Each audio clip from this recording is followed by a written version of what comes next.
Hello students, first unit जो है हमारी वो कंप्लीट हो चुकी है रिप्रोडक्शन की।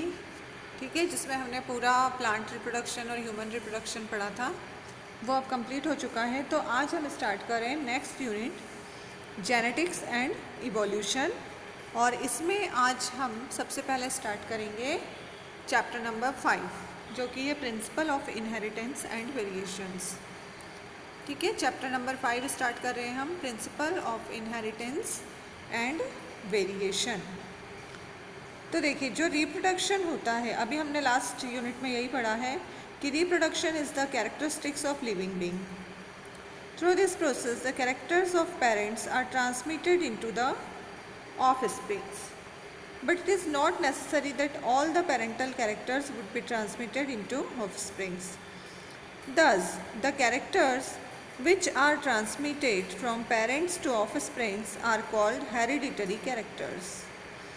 ठीक है, मतलब हम ये हमेशा पढ़ते हैं कि रिप्रोडक्शन में जो पेरेंट्स के कैरेक्टर्स हैं वो बच्चों में ट्रांसमिट होते हैं, लेकिन ये ज़रूरी नहीं है कि सारे के सारे कैरेक्टर ट्रांसमिट हो। तो जो कैरेक्टर ट्रांसमिट होते हैं वो कहलाते हैं हेरिडिटरी कैरेक्टर्स। और जो सिमिलरिटीज़ होती है, the similarities between parents and offsprings due to inheritance और हेरिडिटी, ये हेरिडिटी के कारण ही होती है। तो ये जो हेरिडिटी है वो क्या है और कैसे उसको कैसे स्टडी करते हैं, वो हमको पूरा इस चैप्टर में पढ़ना है। तो देखिए, सबसे पहले इस पे जो है पूरा मेंडल ने बहुत सारे एक्सपेरिमेंट किए थे, और ये जो है branch, the branch of biology that deals with the study of heredity and variation is called genetics. इसे हम कहते हैं जेनेटिक्स। इस यूनिट में हमको यही पढ़ना है। तो हेरिडिटी का मतलब होता है the process of transmission of characters from one generation to another. ठीक है, एक जनरेशन से दूसरी जनरेशन में जो कैरेक्टर का ट्रांसफ़र हो रहा है वो क्या कहलाता है? हेरिडिटी। और अभी हमने क्या बोला कि जहाँ भी हेरिडिटी होती है वहाँ वेरिएशन आता है। मतलब जैसे यदि हम एग्जांपल लें कि एक ही पेरेंट्स के यदि दो बच्चे हैं तो वो दोनों अलग अलग होंगे? बिल्कुल सेम नहीं होंगे, जबकि उनके पेरेंट्स जो हैं वो सेम है। या फिर जो ऑफस्प्रिंग्स होते हैं वो कार्बन कॉपी नहीं होते उनके पेरेंट्स की, कुछ ना कुछ उनमें डिफरेंस रहता है। तो ये जो डिससिमिलरिटीज़ है पेरेंट्स और बच्चों के बीच में, वो कहलाता है वेरिएशन। तो हेरिडिटी और वेरिएशन हमेशा साथ में चलते हैं। ठीक है, और इसकी जो स्टडी है, study of heredity and variation is called genetics. ठीक है, तो सबसे पहले जो ये जेनेटिक्स टर्म थी वो दी थी बैटसन नाम के साइंटिस्ट ने 1905 में। अब देखिए, यहाँ पर हमको मेंडेलियन जेनेटिक्स देखना है। तो ऑल लिविंग ऑर्गेनिज्म रिप्रोड्यूस, ये हमको पता है। उन्होंने क्या बोला कि सारे लिविंग ऑर्गेनिज्म रिप्रोडक्शन करते हैं। It results in the formation of offsprings of the same kind, जिससे कि उनके ही समान ऑफस्प्रिंग्स जो है वो बनते हैं। The resulting offsprings most often do not totally resemble the parent, यानी एक्जैक्टली वो रिसेंबल नहीं करते अपने पेरेंट्स से, उनमें कोई ना कोई डिफरेंस जो है वो होता है। ये देखिए, यहाँ पर कुछ पिक्चर्स दिए हुए हैं कि एग्जैक्टली सेम नहीं होते हैं पेरेंट्स के जो बच्चे हैं, उनमें कोई ना कोई वेरिएशन होते हैं। या दो बच्चे हैं यदि किसी के, तो वो बिल्कुल सेम नहीं होते, दोनों में बहुत सारी असमानताएं होती है। ऐसे आपने देखा भी होगा अपने भाई बहनों में कि दोनों एग्जैक्टली सेम नहीं हैं। इवन यदि हम ट्विंस की भी बात करते हैं, जुड़वा बच्चों की, तो हो सकता है कि वो दिखने में सेम हो, लेकिन उनके बहुत सारे कैरेक्टर्स जो है, यानी उनका यदि हम मेंटल लेवल देखें या उनके सोचने की क्षमता जो है या उनका इंटेलिजेंस लेवल, वो अलग अलग हो सकता है, उनकी हॉबीज़। तो ये सारी चीज़ें हैं कि जहाँ पर हेरिडिटी की हम बात करते हैं तो वेरिएशन भी आएगा, और इन दोनों की कंबाइंड स्टडी को हम जेनेटिक्स कहते हैं। देखिए, तो जेनेटिक्स की हम डेफिनेशन क्या देंगे? Genetics is the branch of life science that deals with the study of heredity and variation. ठीक है, ये पूरी जेनेटिक्स की डेफिनेशन हो जाएगी। फिर heredity, it is the transmission of characters from parents to their offsprings, ये हेरिडिटी की definition. Variation is the difference among the offsprings and with their parents, variation मतलब जो डिफरेंस आ रहा है बच्चों और उनके पेरेंट्स में। हेरिडिटी, अब वेरिएशन देखिए टू टाइप्स के होते हैं, ये जो नीचे वाले दो पॉइंट है वेरिएशन के टाइप्स हैं, तो टू टाइप्स के वेरिएशंस होते हैं, बल्कि और ज़्यादा टाइप के वेरिएशंस होते हैं। हम देखेंगे इसमें। तो फर्स्ट जो दिया है आपको वो है हेरिडिटरी वेरिएशन। तो हेरिडिटरी वेरिएशन जो है वो क्या है, वेरिएशंस विच आर ट्रांसमिटेड और inherited from parents to their offsprings, ठीक है। और ये क्या होते हैं, जेनेटिकल एंड इनहेरिटेबल, मतलब जेनेटिकल है ये और इनहेरिटेंस से ये आते हैं।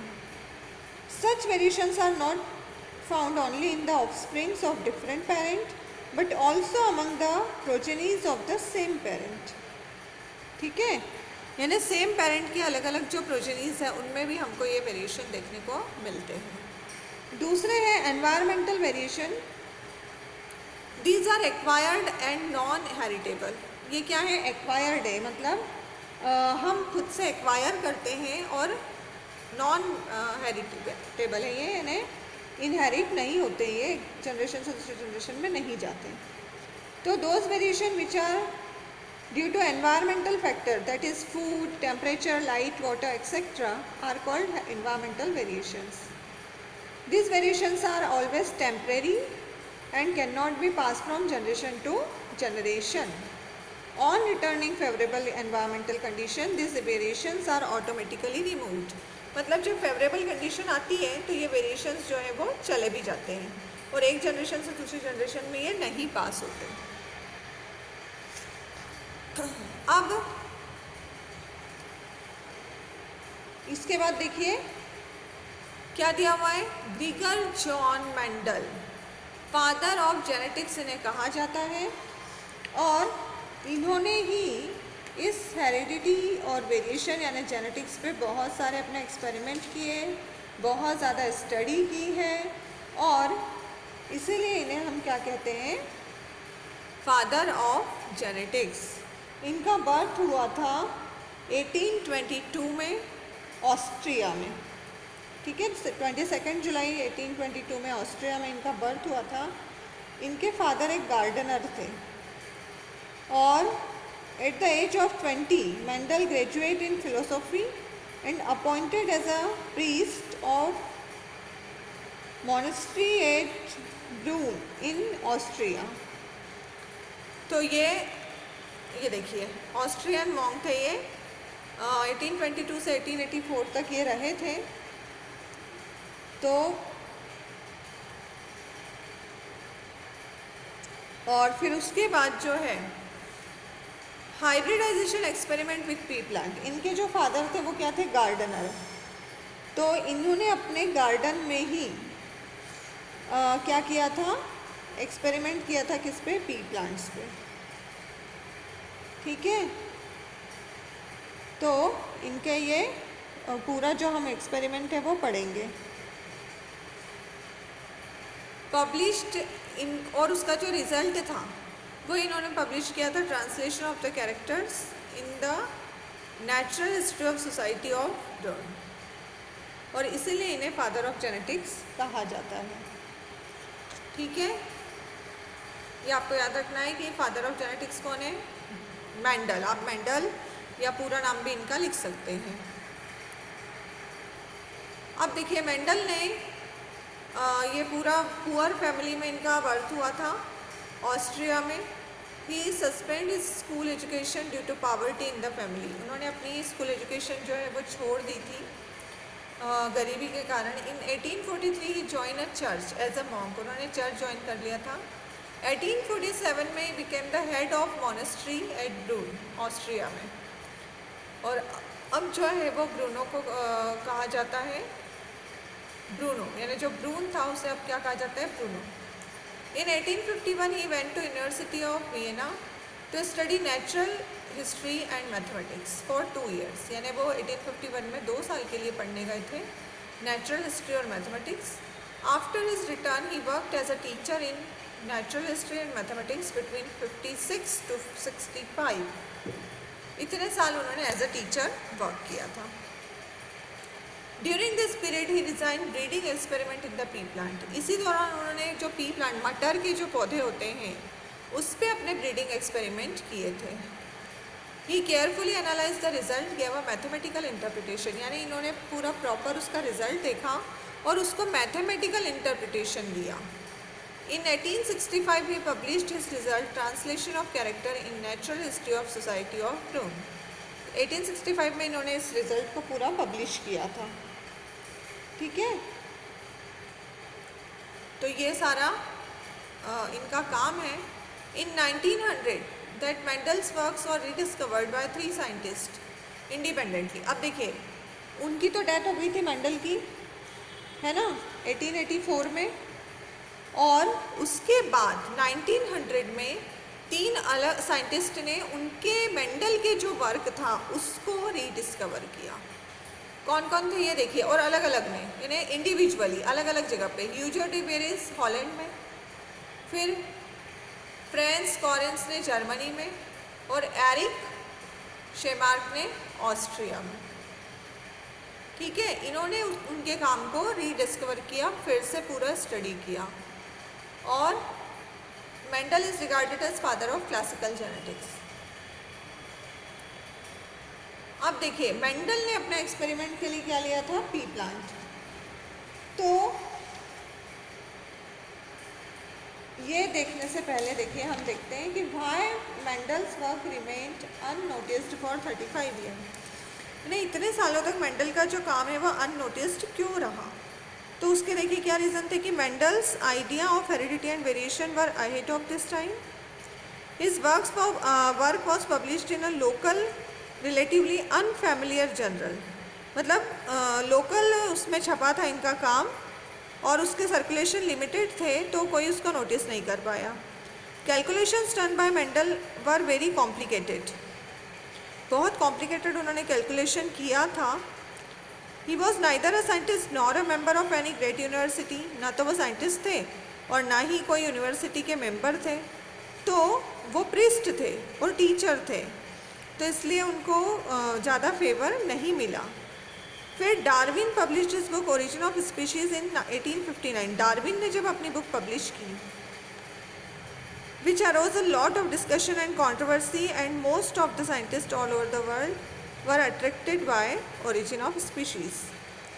तो उसमें उन्होंने इनका मेंडल का जो एक्सपेरिमेंट था वो उन्होंने जब पब्लिश किया तो उसके बाद इसको मेंडल को क्या मिली, सक्सेस. यानी उनके काम करने के 35 ईयर के बाद. ठीक है, अब इनको इतनी सक्सेस क्यों मिली देखिए, क्योंकि उन्होंने पूरा जो वर्क था inheritance of one character at a time, एक टाइम पे एक ही कैरेक्टर लेके उन्होंने बताया.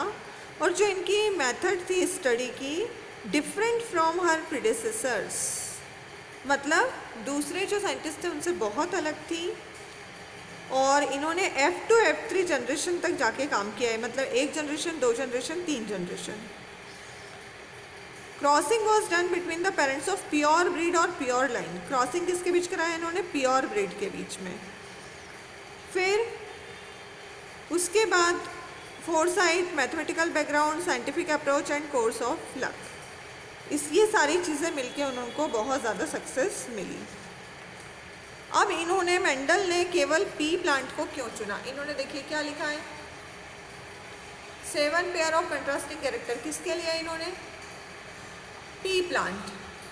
तो पी प्लांट को ही अपने एक्सपेरिमेंट के लिए इन्होंने क्यों लिया था. तो मेंडल सिलेक्टेड गार्डन पी, जिसका साइंटिफिक नेम है पाइसम सटाइवम. तो इसका रीज़न देखिए क्या क्या थे. The flowers of pea plant are bisexual and naturally self pollinated. Pea plant के जो फ्लावर्स थे वो बायसेक्सुअल थे और सेल्फ पॉलिनेटेड थे.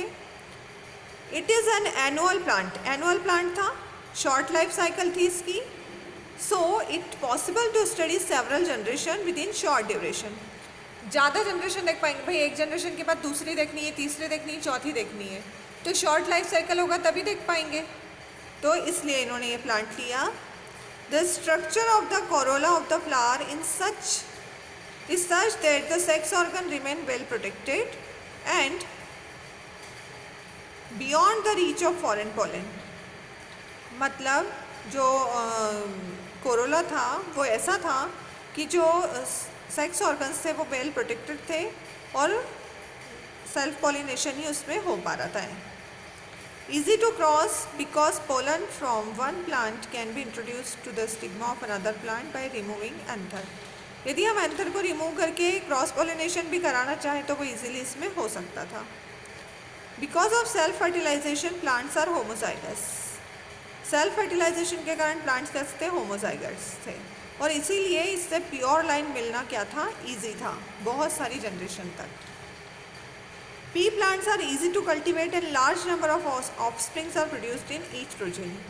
Easy था इनका कल्टीवेशन और बहुत सारे प्रोजेनी से मिलते हैं. तो ये जो है इसीलिए इन्होंने पी प्लांट को चुना. अब इसके बाद इन्होंने 7 पेयर लिए थे कंट्रास्टिंग कैरेक्टर्स के. तो वो देखिए क्या क्या थे. फर्स्ट था सीड का शेप, या फिर देखिए इसमें पहले हाइट दिया हुआ है. सबसे पहला पॉइंट था हाइट. तो हाइट जो थी एक टॉल प्लांट और एक डॉग प्लांट. ठीक है, एक टॉल लिया था, ये था डोमिनेंट. डोमिनेंट यानी क्या होता है? जो अपने आप को अगली जनरेशन में एक्सप्रेस करता है. जैसे यहाँ पर देखिए एक टॉल प्लांट है और एक ये डॉग है, छोटा हाइट का प्लांट है. तो यदि इन दोनों में क्रॉस कराएंगे तो जो प्रोजेनी आएगा वो टॉल रहेगा. यानी कि टॉल प्लांट जो है वो अपनी डोमिनेंसी शो कर रहा है, अगली जनरेशन में अपने आप को एक्सप्रेस कर रहा है. तो ये डोमिनेंट वाले कैरेक्टर्स है ऊपर वाले सारे, और नीचे वाले सारे रेसिड्यू ट्रेट है. ठीक है, तो डोमिनेंट में देखिए इन्होंने क्या क्या कैरेक्टर लिए. एक हाइट का लिया जिसमें टॉल और डॉग. दूसरा लिया सीड का शेप, एक राउंड शेप के सीड थे और दूसरे रिंकल्ड. एक पूरे गोल और एक थोड़े से रिंकल्ड सीड जो आते हैं इससे दबे दबे से वो. फिर लिया था सीड का कलर, येलो कलर के सीड और ग्रीन कलर के सीड. तो ग्रीन कलर रेसेसिव है, येलो जो है वो डोमिनेंट है. फिर सीड कोट का कलर ग्रीन और वाइट. जो ऊपर का कवरिंग होता है सीड कोट वो ग्रीन और वाइट. पॉड का शेप एक इन्फ्लेटेड और दूसरा जो है वो है कॉन्स्ट्रिक्टेड. ये देखिए स्मूथ दिख रहा है पूरा ऊपर वाला और ये ऐसा कॉन्स्ट्रिक्टेड दिख रहा है. फिर उसके बाद पॉड का कलर ग्रीन और येलो. जो फली होती है उसका कलर ग्रीन और येलो. और फ्लावर की पोजीशन एक्सियल और टर्मिनल. तो ऐसे ये 7 कैरेक्टर लेके उन्होंने अपनी पूरी स्टडी की थी. ठीक है, तो ये सारे कैरेक्टर्स उन्होंने लिए थे अपनी स्टडी के लिए.